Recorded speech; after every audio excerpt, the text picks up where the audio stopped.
Vamos então dar continuidade aos nossos debates e eu quero de imediato já compor a mesa cujo tema é MCP, Cultura e Sociedade. Tá? Irão participar como apresentadores e debatedores. Eu gostaria de convidar a professora Silvia Weber, por favor.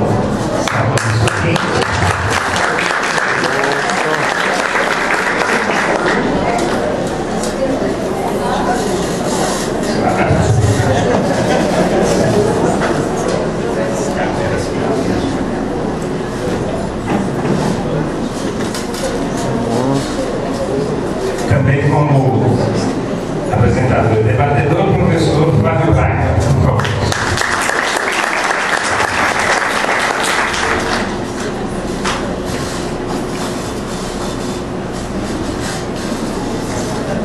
Neste momento, nessa mesa redonda, cujo tema é MCP, Cultura e Sociedade, nós vamos de imediato então dar a palavra, como é dinâmica, primeiro a apresentação de cada um dos nossos professores aqui convidados e depois então teremos a sessão de participação e debate dos que quiserem estão aqui presentes, tá certo?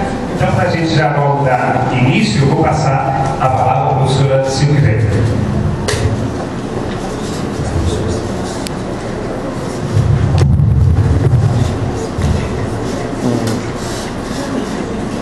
Bom, boa tarde.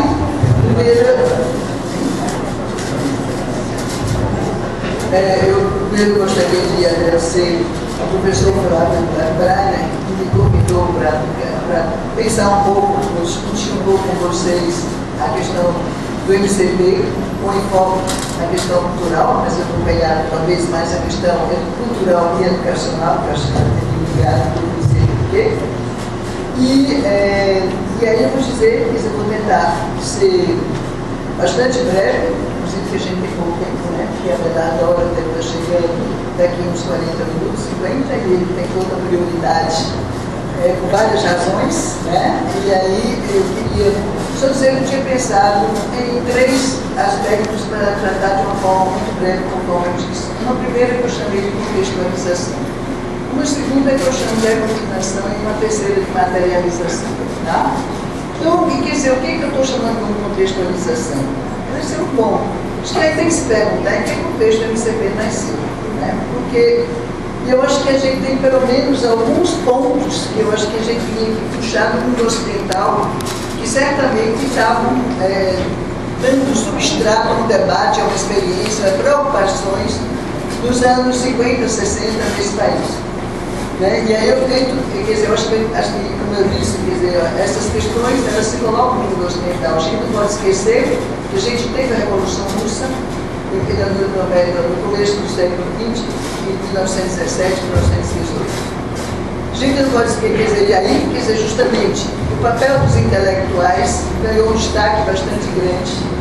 E, sobretudo, ganhou mais destaque ainda no momento em que essa revolução, primeiro que foi um susto, porque ela aconteceu na Rússia e não em outros países, conforme Marx previa, e segundo, era o que fazer com, justamente, os aspectos culturais, religiosos, digamos, de uma população que fez a revolução, digamos assim.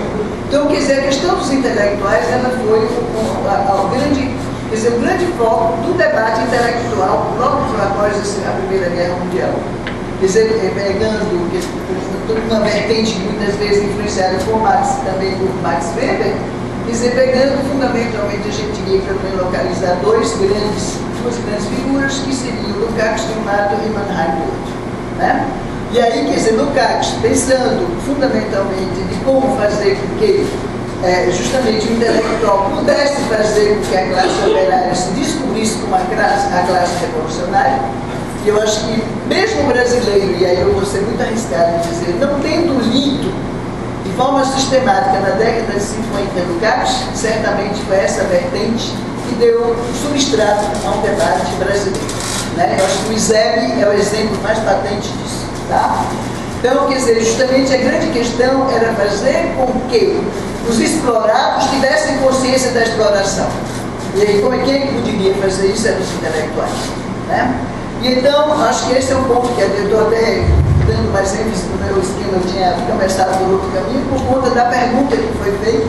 Eu não sei se o Luiz vai concordar comigo, mas enfim, é por aí que eu vejo, né? Quer dizer, os intelectuais, eles sempre, quer dizer, são uma categoria, pelo menos era uma categoria no século XIX, século XX, muito importante, como eu digo, no mundo ocidental e particularmente na Europa.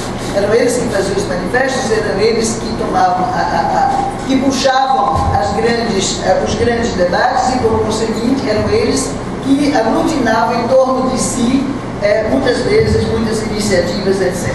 Né?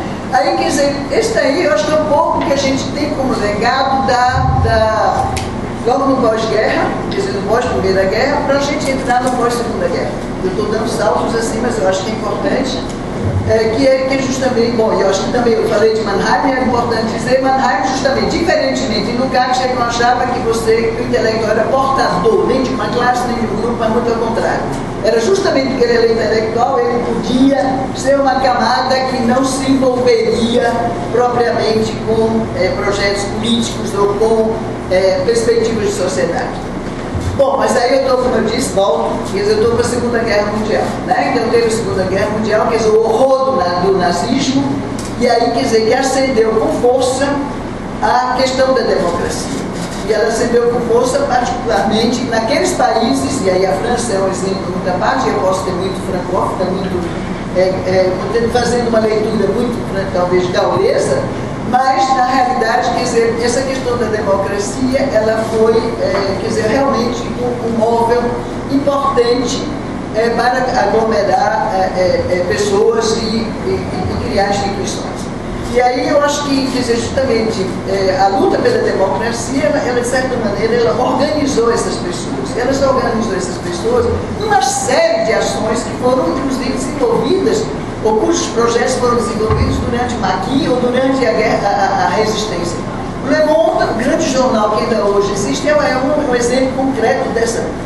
E aí, dentro desse contexto, o que se tinha? A grande questão em comum, quer dizer, operários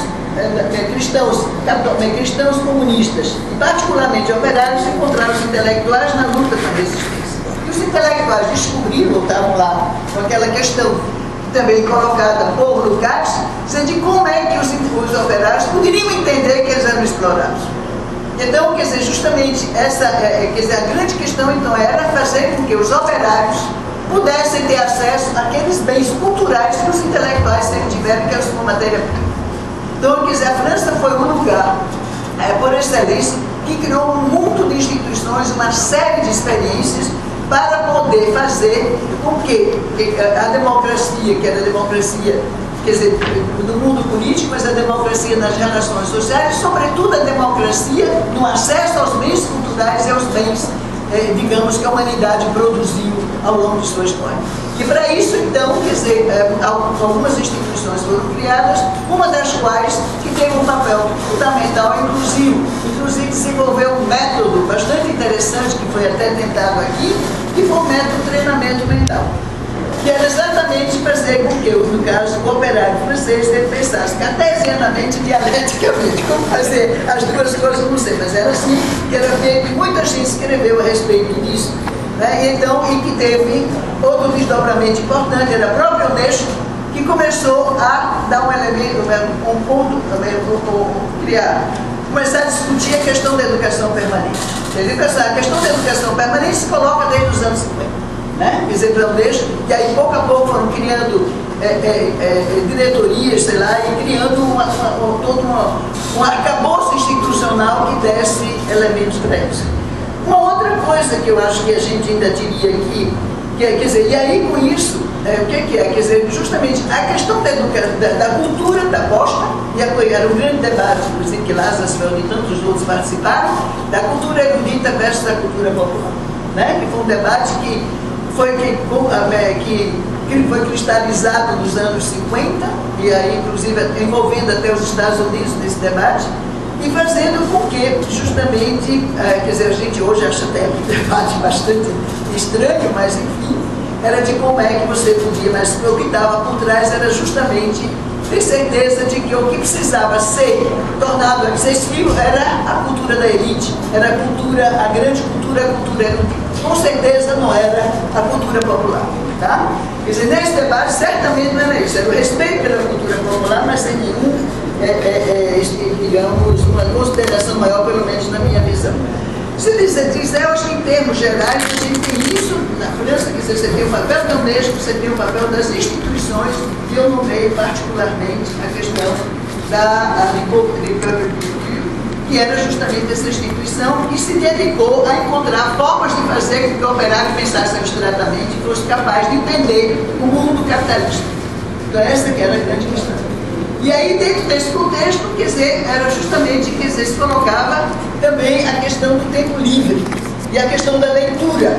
Né? Então, toda essa coisa estava ligada, que Masdier fez parte do grupo, por exemplo, né? E muitos outros intelectuais, e que eles se interligavam. Eu acho que aí a gente também tem que pensar, não somente nisso, mas a gente tem que pensar, como eu falei antes, você tem comunistas e católicos que se encontraram na resistência, e você tem então elite e operários que se encontraram na luta. Na luta a favor da democracia, contra o nazismo, contra a Alemanha, enfim, contra o eixo, etc. Então, quer dizer, a gente acha que também tem que levar em consideração que estes também fizeram as suas instituições. Né? Quer dizer, no caso, você tem a economia e o humanismo, que foi uma grande corrente, que foi capitaneada pelo padre Lebré, e que teve uma grande influência também dentro dessa discussão. E não é, quer dizer, uma outra vertente que aí sai do mundo ocidental, mas que fica como referência, também é uma experiência de Israel, fundamentalmente as experiências comunitárias do kibbutz. Né? Essa daí então era uma outra referência. Todo mundo queria ir para Israel fazer, que era jovem, queria ir para lá para fazer a experiência de kibbutz. Né? Bom, e aí a gente teria também, se quiserem, quer dizer, a gente tem, na América Latina é criada a CEPAL. A questão do desenvolvimento se coloca. Né?